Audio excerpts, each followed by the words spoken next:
بِهَبْ لِي مِنَ الصَّالِحِينَ۔ ابراہیم علیہ السلام نے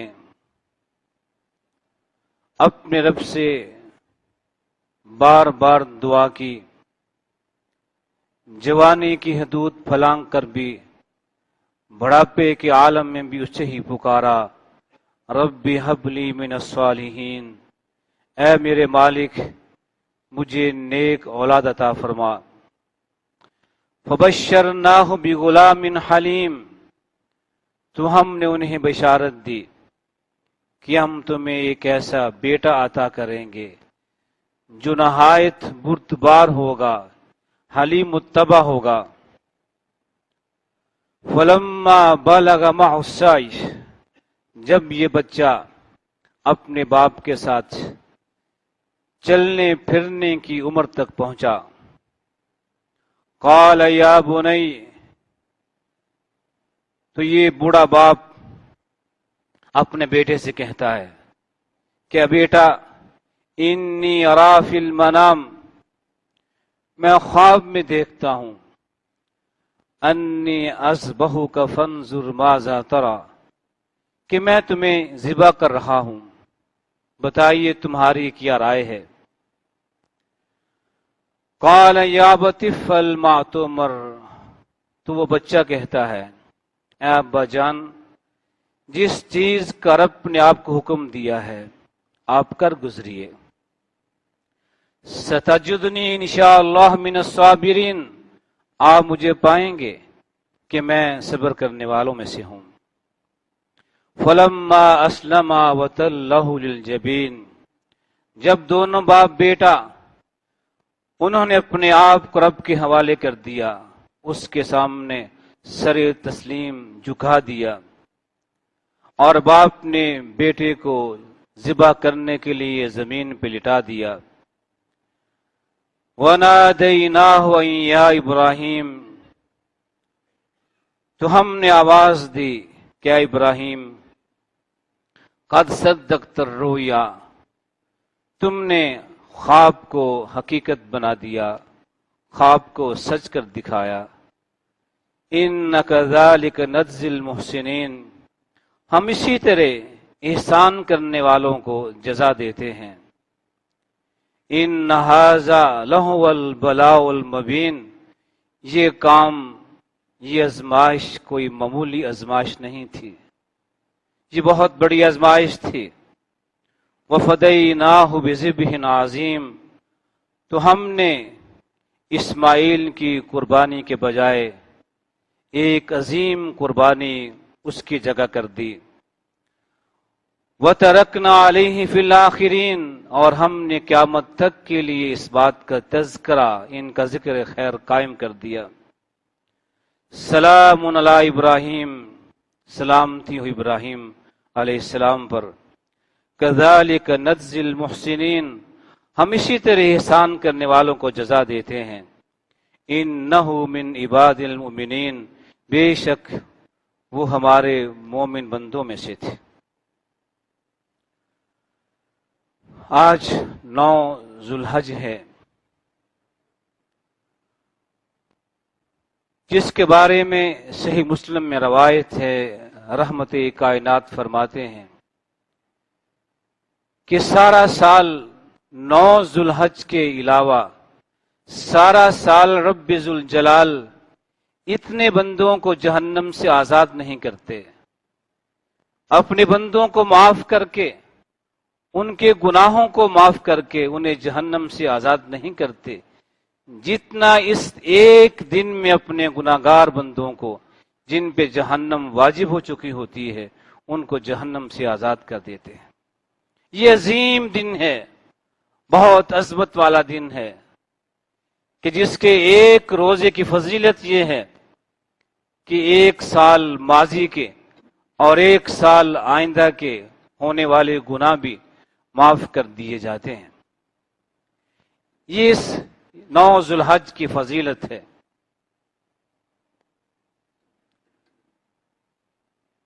اور اس کی ایک فضیلت اور ہے، آپ نے فرمایا افضل الدعاء دعاء یوم عرفہ،